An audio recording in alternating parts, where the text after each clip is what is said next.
ಘಟನೆ ನಡೆದ್ರೆ ಸಂಘಟಕರೇ ಜವಾಬ್ದಾರರು. ಸಾರ್ವಜನಿಕ ಆಸ್ತಿಗೆ ಡ್ಯಾಮೇಜ್ ಆದ್ರೆ ಪ್ರತಿಭಟನಾಕಾರರೇ ಹೊಣೆಯಾಗ್ತಾರೆ. ನಷ್ಟ ಆದ್ರೆ ಬಂದ್ ಕರೆ ಕೊಟ್ಟಿರುವವರೇ ಭರಿಸಬೇಕು ಅಂತ ಹೇಳಿ ಬೆಂಗಳೂರಿನಲ್ಲಿ ಪೊಲೀಸ್ ಕಮಿಷನರ್ ದಯಾನಂದ ಹೇಳಿಕೆಯನ್ನ ಕೊಟ್ಟಿದ್ದಾರೆ. ನಾನು ಈಗಾಗಲೇ ಹೇಳ್ತಾ ಇದ್ದೆ, ಪೊಲೀಸ್ ಇಲಾಖೆ ಕಣ್ಣಿಟ್ಟಿರುತ್ತೆ. ಸೊ ಹಾಗಾಗಿ ಸಾರ್ವಜನಿಕ ಪಾಸ್ತಿಯ ಮೇಲೆ ಯಾವುದೇ ರೀತಿಯಾದಂತಹ ಹಾನಿಗಳಾದರೆ ಈಗ ಯಾರು ಬಂದ್ಗೆ ಕರೆ ಕೊಟ್ಟಿದ್ದಾರೋ ಅವರೇ ಭರಿಸಬೇಕು ಅಂತ ಹೇಳಿ ಪೊಲೀಸ್ ಕಮಿಷನರ್ ಈಗಾಗಲೇ ಆದೇಶವನ್ನು ಕೂಡ ಹೊರಡಿಸಿದ್ದಾರೆ. ದಯಾನಂದ್ ಅವರು ಕೂಡ ಹೇಳಿಕೆಯನ್ನು ಕೂಡ ಕೊಟ್ಟಿರುವಂಥದ್ದು. ಸೊ ಹಾಗಾಗಿ ಮುನ್ನೆಚ್ಚರಿಕಾ ಕ್ರಮವನ್ನು ಸಂಘಟನೆಗಳೇ ಇಲ್ಲಿ ತೆಗೆದುಕೊಳ್ಬೇಕು, ಬೇರೆ ಯಾರೂ ಬರೋದಕ್ಕೆ ಸಾಧ್ಯ ಆಗೋದಿಲ್ಲ. ಮತ್ತೆ ಬಲವಂತವಾಗಿ ಇಲ್ಲಿ ಯಾವುದೇ ಅಂಗಡಿ ಮುಂಗಟ್ಟುಗಳನ್ನು ಮುಚ್ಚಿಸುವಂತಹ ಕೆಲಸವನ್ನ ಮಾಡುವಂಗಿಲ್ಲ ಅನ್ನೋದನ್ನ ಖಡಕ್ ಆಗಿ ಆದೇಶವನ್ನ ಹೊರಡಿಸಲಾಗಿರುವಂಥದ್ದು. ನೀವು ಬಂದ್ ಮಾಡ್ತೀರಾ, ನಿಮ್ಮ ಪಾಡಿಗೆ ನೀವು ಬಂದ್ ಮಾಡಿ. ಇನ್ನು ಅಂಗಡಿ ಮುಂಗಟ್ಟುಗಳು ಅವು ಬಂದ್ಗೆ ಸಹಕರಿಸ್ತಾ ಇದ್ದಾವ, ಓಕೆ ಖುಷಿ. ಬಟ್ ಆದರೆ ನೀವು ಬಲವಂತವಾಗಿ ಅವರನ್ನ ಬಂದ್ ಮಾಡಿಸುವಂತಿಲ್ಲ. ಅಂಗಡಿ ಮುಂಗಟ್ಟುಗಳನ್ನು ಬಲವಂತವಾಗಿ ಅಂತಂದ್ರೆ ನಾವು ಬಂದ್ ಮಾಡ್ತಾ ಇದ್ದೀವಿ, ಅಷ್ಟು ಗೊತ್ತಿಲ್ವಾ ನಿಮಗೆ, ಅಂಗಡಿಗಳೆಲ್ಲ ಓಪನ್ ಮಾಡ್ಕೊಂಡಿದ್ದೀರಾ, ಬಂದ್ ಮಾಡೋ ಅಂತ ಯಾವ ರೀತಿಯಾದಂತಹ ದಬ್ಬಾಳಿಕೆಯನ್ನು ನಡೆಸುವಾಗಿಲ್ಲ. ಸೊ ಹಾಗಾಗಿ ಸ್ವಯಂ ಪ್ರೇರಿತವಾಗಿ ಬಂದ್ ಮಾಡಿಕೊಂಡ್ರೆ ಯಾವುದೇ ತೊಂದರೆಗಳಿಲ್ಲ ಅಂತ ಹೇಳಿ ಕಮಿಷನರ್ ಕೂಡ ಹೇಳಿದ್ದಾರೆ. ಮರಾಠಿಗರ ಕನ್ನಡ ವಿರೋಧಿ ನೀತಿ, ಕನ್ನಡಿಗರ ಮೇಲೆ ನಡೀತಾ ಇರುವಂತಹ ದಬ್ಬಾಳಿಕೆ ಖಂಡಿಸಿ ಅಖಂಡ ಕರ್ನಾಟಕ ಬಂದ್ಗೆ ಕನ್ನಡ ಪರ ಹೋರಾಟಗಾರ ವಾಟಾಳ್ ನಾಗರಾಜ್ ಕರೆಯನ್ನು ಕೊಟ್ಟಿದ್ದಾರೆ. ಈ ಹಿನ್ನೆಲೆಯಲ್ಲಿ ಇವತ್ತು ಬೆಳಗ್ಗೆ 6 ಗಂಟೆಯಿಂದಲೇ ಕೂಡ ಕೆಲವರು ಕಚೇರಿಗಳಿಗೆ ಹೋಗುವಂತಹ ಕೆಲಸ ಅಥವಾ ಊರುಗಳಿಗೆ ಹೋಗುವಂತಹ ಕೆಲಸಗಳನ್ನು ಮಾಡ್ತಾ ಇದ್ದಾರೆ. ಯಾಕಂತಂದರೆ ವೀಕೆಂಡ್ ಬೇರೆ ಇರುವಂತಹ ಹಿನ್ನೆಲೆಯಲ್ಲಿ ತಮ್ಮ ಕೆಲಸಗಳು ಅಥವಾ ತಮ್ಮ ಊರು ಕಡೆ ಪ್ರಯಾಣವನ್ನು ಈಗಾಗಲೇ ಬೆಳಗ್ಗೆಯಿಂದಲೇ ಹೊರಟಿರುವಂತಹ ದೃಶ್ಯಗಳು ಕಾಣ ಸಿಗ್ತಾ ಇದೆ. ಎಸ್, ಮತ್ತಷ್ಟು ಡೀಟೇಲ್ಸ್ ನೀಡ್ತಾ ಹೋಗ್ತಾರೆ ನನ್ನ ಕಲೀಗ್ ಬಸವರಾಜ್ ಫೋನು ಸಂಪರ್ಕದಲ್ಲಿದ್ದಾರೆ. ಎಸ್, ಏನು ಬಸವರಾಜ್, ಬೆಳಿಗ್ಗೆ 6 ಗಂಟೆಯಿಂದಲೇ ಬಂದ್ಗೆ ಕರೆಯನ್ನ ಕೊಡಲಾಗಿರುವಂಥದ್ದು, ಬಂದ್ಗೆ ಯಾವ ರೀತಿಯಾದಂತಹ ತಯಾರಿಗಳು ಆಗಿದೆ, ಏನೆಲ್ಲ ಆಗ್ತಾ ಇದೆ ಸದ್ಯಕ್ಕೆ ಡೀಟೇಲ್ಸ್ ಕೊಡ್ತಾ ಹೋಗೋದಾದ್ರೆ? ರಮ್ಯಾ, ಬೆಂಗಳೂರಿನಲ್ಲಿ ಸದ್ಯ ಏನು ಎಲ್ಲಾ ವಾಹನಗಳು ಚಲಾವಣೆ ಮಾಡ್ತಿರೋದು, ಜೊತೆಗೆ ಆಟೋಗಳು ಕೂಡ ಚಲಾವಣೆ ಮಾಡುವಂತ ಕೆಲಸವನ್ನ ಕೂಡ ಮಾಡ್ತಿರುತ್ತೆ. ಪ್ರಮುಖವಾಗಿ ಟೌನ್ ಹಾಲ್ ಮುಂಭಾಗದಲ್ಲಿ ಯಾವುದೇ ರೀತಿಯಾದಂತ ತೊಂದರೆಗಳಾಗ್ತಿಲ್ಲ. ಎಲ್ಲವೂ ಕೂಡ ಸರಿಯಾದ ರೀತಿಯಾಗಿ ಎಂದಿನಿಂದ ಯಾವ ರೀತಿಯಾಗಿ ಏನು ಬಸ್ಗಳ ಓಡಾಟ ಆಗಿರ್ಬೋದು ಮತ್ತು ಏನು ವಾಹನಗಳ ಓಡಾಟ ಏನಿತ್ತು ಅದು ಯಥಾರೀತಿಯಾಗಿ ನಡೀತಾ ಇರುವಂತದ್ದು. ಇಲ್ಲಿ ಬಂದ್ನ ಎಫೆಕ್ಟ್ ಇನ್ನೂ ಕೂಡ ಏನು ಗೊತ್ತಾಗ್ತಿಲ್ಲ. ಅಂದ್ರೆ ಏನು ಸರಿಸುಮಾರು ಒಂದು 9 ಗಂಟೆ 10 ಗಂಟೆ ನಂತರವಾಗಿ ಏನು ಅಂಗಡಿಗಳು ಓಪನ್ ಆಗ್ತಾವ ಇಲ್ವಾ ಅನ್ನುವಂಥದ್ದು ಕೂಡ ಗೊತ್ತಾದ್ಮೇಲೆ ಬಂದ್ನ ಎಫೆಕ್ಟ್ ಗೊತ್ತಾಗುವಂಥದ್ದು. ಸದ್ಯ ಪೊಲೀಸರು ಕೂಡ ಎಲ್ಲಾ ರೀತಿಯಾದಂತಹ ಬಿಗಿ ಬಂದೋಬಸ್ತನ್ನ ಕೂಡ ಮಾಡ್ಕೊಂಡಿರುವಂತದ್ದು. ಯಾಕಂದ್ರೆ ಎಲ್ಲಿ ಅಹಿತಕರ ಘಟನೆಗಳು ನಡೀಬಾರ್ದು ಅನ್ನುವಂಥ ನಿಟ್ಟಿನಲ್ಲಿ ಈಗಾಗಲೇ ಕೂಡ ನಿನ್ನೆ ದಿವಸ ಏನು ಬೆಂಗಳೂರು ಕಮಿಷನರ್ ಆಗಿರುವಂತಹ ದಯಾನಂದ್ ಅವರು ಕೂಡ ಖಡಕ್ ಸೂಚನೆಯನ್ನ ಕೂಡ ಕೊಟ್ಟಿರುವಂತದ್ದು ಹೋರಾಟಗಾರರಿಗೆ. ಹಾಗಾಗಿ ಎಲ್ಲಾ ರೀತಿಯಾದಂತಹ ಬಿಗಿ ಬಂದೋಬಸ್ತು ಹೋರಾಟ ಮಾಡ್ಕೊಂತ ಬೀದಿಗಿಳಿದ್ರೆ ಅವರನ್ನ ವಶಕ್ಕೆ ಪಡೆದುಕೊಂಡು ಏನೋ ಹೋರಾಟವನ್ನ ತಡೆಯುವಂತ ಕೆಲಸವನ್ನ ಕೂಡ ಈಗಾಗಲೇ ಮಾಡೋದಕ್ಕೆ ಪೊಲೀಸರು ಮುಂದಾಗಿರುವುದು. ಸದ್ಯ ಟೌನ್ ಹಾಲ್ ಮುಂಭಾಗದಲ್ಲಿ ಓರ್ವ ACP ನೇತೃತ್ವದಲ್ಲಿ ಈಗಾಗಲೇ ಬಿಗಿ ಬಂದೋಬಸ್ತ್ ಅನ್ನು ಕೂಡ ನಿಯೋಜನೆಯನ್ನ ಮಾಡಿರುವಂತದ್ದು. ರಮ್ಯಾ, ಕನ್ನಡ ಪರ ಹೋರಾಟಗಾರರು ಸ್ಥಳಕ್ಕೆ ಆಗಮಿಸಿದ್ದಾರೆ. ಸ್ಥಳದಲ್ಲಿ ಏನಾಗ್ತಾ ಇದೆ ಇನ್ನೂ ಕೂಡ ಈಗಾಗಲೇ ಅವರು ಹೇಳಿರೋ ಪ್ರಕಾರ ಬೆಳಿಗ್ಗೆ 6 ಗಂಟೆಯಿಂದ ಸಂಜೆ 6 ಗಂಟೆ ಅಂತ ಈಗಾಗಲೇ ಸಮಯ ಸರಿಸುಮಾರು 7:30 ಆಯ್ತಾ ಬಂತು. ಯಾವುದಾದ್ರೂ ಕನ್ನಡ ಪರ ಹೋರಾಟಗಾರರು ಸ್ಥಳಕ್ಕೆ ಆಗಮಿಸಿದಾರಾ, ಏನ್ ಕತೆ ಅಂತ? ರಮ್ಯಾ, ಸದ್ಯ ನಾವು ಬಂದು ಸರಿಸುಮಾರು 1-1:30 ಗಂಟೆ ಆಯ್ತು.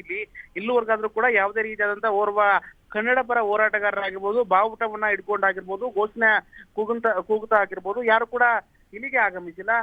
ಏನು ಈಗಾಗಲೇ ಪೊಲೀಸರು ಅಷ್ಟೇ ಆಗಮಿಸಿರುವಂತದ್ದು. ಟ್ರಾಫಿಕ್ ಪೊಲೀಸರು ಮತ್ತೆ ಲ್ಯಾಂಡ್ ಆರ್ಡರ್ ಪೊಲೀಸರು ಬಂದು ಬಿಗಿ ಬಂದೋಬಸ್ತ್ಗೋಸ್ಕರವಾಗಿ ಎಲ್ಲಾ ರೀತಿಯಾದಂತಹ ಸಿದ್ಧತೆಗಳನ್ನ ಕೂಡ ಮಾಡ್ಕೊಂಡಿರುವಂತದ್ದು. ಆದ್ರೆ ಸದ್ಯದ ಮಟ್ಟಿಗೆ ಇಲ್ಲಿ ಯಾರು ಕೂಡ ಏನು ಹೋರಾಟಗಾರರು ಆಗಮಿಸಿದ ಟೌನ್ ಹಾಲ್ಗೆ ಸರಿಸುಮಾರು 9-9:30 ನಂತರವಾಗಿ ಆಗಮಿಸ್ತಾರೆ ಅನ್ನುವಂತ ಮಾಹಿತಿ ಸದ್ಯಕ್ಕೆ ಸಿಗ್ತಾ ಇರುವಂತದ್ದು. ರಮ್ಯಾ, ಸ್ಥಳದಲ್ಲಿ ಎಷ್ಟು ಜನ ಪೊಲೀಸ್ ಅಧಿಕಾರಿಗಳು ಇದೀಗ ಬೀಡು ಬಿಟ್ಟಿದ್ದಾರೆ, ಎಷ್ಟು ಜನರನ್ನ ನಿಯೋಜನೆ ಮಾಡಲಾಗಿದೆ ಅಂತ ಈ ಬಂದ್ಗೆ? ರಮ್ಯಾ, ಓರ್ವ ACP ನೇತೃತ್ವ ಮತ್ತೆ ಓರ್ವ ಇನ್ಸ್ಪೆಕ್ಟರ್ ನೇತೃತ್ವದಲ್ಲಿ ಈಗ ಬಿಗಿ ಬಂದೋಬಸ್ತನ್ನ ಮಾಡಿರುವಂತದ್ದು. 2 KSRP ತುಕಡಿಗಳನ್ನ ಹಾಕಿ ಈಗಾಗಲೇ ಕೂಡ ಎಲ್ಲಾ ರೀತಿಯಾದಂತಹ ಸಿದ್ಧತೆಗಳನ್ನ ಮಾಡ್ಕೊಂಡಿರುವಂತದ್ದು. ಯಾಕಂದ್ರೆ ಟೌನ್ ಹಾಲ್ನ ಕೇಂದ್ರ ಬಿಂದು ಆಗಿದ್ದಾಗಿ ಪ್ರತಿಭಟನೆಯನ್ನ ಇಲ್ಲೇ ಬಂದು ಪ್ರತಿಭಟನೆ ಮಾಡೋದ್ರಿಂದಾಗಿ ಮೈಸೂರು ಬ್ಯಾಂಕ್ ಸರ್ಕಲ್ ಏನು ಟೌನ್ ಹಾಲ್ ಮುಖಾಂತರವಾಗಿ ಫ್ರೀಡಂ ಪಾರ್ಕ್ಗೆ ಹೋಗೋದ್ರಿಂದಾಗಿ ಪ್ರತಿಭಟನಾಕಾರರು ಇಲ್ಲೇ ಫಸ್ಟ್ಗೆ ಅವರನ್ನ ಕಟ್ಟಿ ಹಾಕಲೋಕ್ಕೋಸ್ಕರವಾಗಿ ಎಲ್ಲಾ ರೀತಿಯಾದಂತಹ ಬಿಗಿ ಬಂದೋಬಸ್ತನ್ನ ಕೂಡ ಈಗಾಗಲೇ ಪೊಲೀಸರು ಮಾಡ್ಕೊಂಡಿರುವಂತದ್ದು. ಯಾಕಂದ್ರೆ ಇಲ್ಲಿ ಏನು ಎಲ್ಲರೂ ಕೂಡ ಗುಂಪಲ್ಲಿ ಬಂದಂತ ಸಂದರ್ಭದಲ್ಲಿ ಅವರನ್ನ ವಶಕ್ಕೆ ಪಡೆದುಕೊಂಡು ಅವರನ್ನ ಕರೆದುಕೊಂಡು ಹೋಗುವಂತದ್ದು ಮತ್ತು ರಸ್ತೆಯಲ್ಲಿ ಟ್ರಾಫಿಕ್ ಜಾಮ್ ಮಾಡುವಂತ ಕೆಲಸಗಳು ಕೂಡ ಇಲ್ಲಿ ಆಗ್ಬಾರ್ದು. ಯಾಕಂದ್ರೆ ಇದು ಮೇನ್ ಸರ್ಕಲ್ ಆಗಿರೋದ್ರಿಂದಾಗಿ ಇಲ್ಲಿ ಪ್ರತಿಭಟನಾಕಾರರು ಏನಾದ್ರು ಬಂದು ಪ್ರತಿಭಟನೆಯನ್ನು ಮಾಡಕ್ ಸ್ಟಾರ್ಟ್ ಮಾಡಿದ್ರೆ ಸಾಕಷ್ಟು ಟ್ರಾಫಿಕ್ ಜಾಮ್ ಆಗುವಂತ ಸಾಧ್ಯತೆ ಇದೆ. ಹಾಗಾಗಿ ಎಲ್ಲಾ ರೀತಿಯಾದಂತಹ ಕ್ರಮಗಳನ್ನ ಈಗಾಗಲೇ ಪೊಲೀಸರು ತೆಗೆದುಕೊಂಡಿರುವಂತದ್ದು. ರಮ್ಯಾ, ರೈಟ್, ಥ್ಯಾಂಕ್ ಯು ತಮ್ಮೆಲ್ಲ ಮಾಹಿತಿಗಾಗಿ. ವಿವಿಧ ಸಂಘಟನೆಗಳು ಬೆಂಬಲವನ್ನ ಕೊಟ್ಟಿವೆ. ಉತ್ತರ ಕರ್ನಾಟಕ, ಕಲ್ಯಾಣ ಕರ್ನಾಟಕವನ್ನ ಸಮಗ್ರ ಅಭಿವೃದ್ಧಿ ಮಾಡಬೇಕು ಅನ್ನುವಂತಹ ಬೇಡಿಕೆಗಳನ್ನ ಕೂಡ ಇವರು ಇಟ್ಕೊಂಡಿರುವಂಥದ್ದು. ಇದರ ಜೊತೆಗೆ ರಾಜ್ಯದ ಗಡಿನಾಡಿನ ಬೆಳವಣಿಗೆ ಮಾಡಬೇಕು, ಬೆಳಗಾವಿಯನ್ನ ಉಳಿಸ್ಕೋಬೇಕು, ಅದೇ ರೀತಿಯಾಗಿ MES ನಿಷೇಧ ಮಾಡಬೇಕು, ಶಿವಸೇನೆ ಹಾಗೂ MES ಪುಂಡರನ್ನ ಗಡಿಪಾರು ಮಾಡಬೇಕು ಅನ್ನುವಂತಹ ಬೇಡಿಕೆಗಳನ್ನ ಇಟ್ಕೊಂಡು ಇವತ್ತು ಕರ್ನಾಟಕ ಬಂದ್ಗೆ ಕರೆಯನ್ನ ಕೊಡಲಾಗಿದೆ.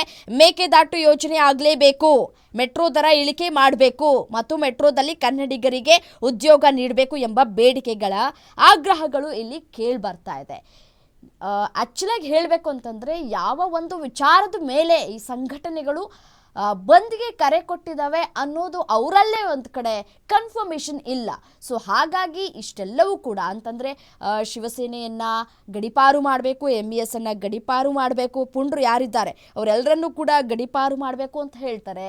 ಮತ್ತೊಂದು ಕಡೆ ಯಾವುದು ಮೇಕೆದಾಟು ಯೋಜನೆ ವಿಚಾರಕ್ಕೆ ಸಂಬಂಧಪಟ್ಟಂತೆ ಆ ಯೋಜನೆ ಆಗಲೇಬೇಕು ಅಂತ ಹೇಳಿ ನಾವು ಬಂದ್ಗೆ ಕರೆ ಕೊಟ್ಟಿದ್ದೀವಿ ಅಂತ ಹೇಳ್ತಾರೆ. ಮತ್ತೊಂದು ಕಡೆ ಮೆಟ್ರೋದಲ್ಲಿ ನಮಗೆ ಅನ್ಯಾಯ ಆಗ್ತಾ ಇದೆ, ದರ ಏರಿಕೆ ಮಾಡಿದೆ ಸರಿ, ಆದರೆ ಮೆಟ್ರೋದಲ್ಲಿ ನಮ್ಮ ಆಂಧ್ರ ಪ್ರದೇಶದಲ್ಲಿ ಇರುವಂಥವ್ರನ್ನ ಕರ್ಕೊಂಡು ಬಂದು ಟೆಕ್ನಿಷಿಯನ್ಸ್ನ ಇಲ್ಲಿ ಕೆಲಸ ಮಾಡಿಸ್ತಾ ಇದ್ದಾರೆ, ತಮಿಳ್ನಾಡಿನಲ್ಲಿ ಇರೋರನ್ನ ಕರ್ಕೊಂಡ್ಬಂದು ಕೆಲಸ ಮಾಡಿಸ್ತಾ ಇದ್ದಾರೆ.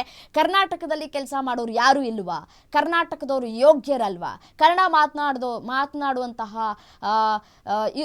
ಕನ್ನಡ ಮಾತನಾಡುವಂಥವ್ರಿಗೆ ಯಾಕೆ ಇಲ್ಲಿ ಬೆಲೆ ಸಿಗ್ತಾ ಇಲ್ಲ ಮೆಟ್ರೋದಲ್ಲಿ ಅನ್ನುವಂತಹ ಪ್ರಶ್ನೆಗಳನ್ನು ಕೂಡ ಮಾಡ್ತಾ ಇದ್ದಾರೆ. ಸೊ ಹಾಗಾಗಿ ಇವರಲ್ಲೇ ಗೊಂದಲಗಳು ಹೆಚ್ಚಾಗಿ ಕಾಣ ಸಿಗ್ತಾ ಇದೆ.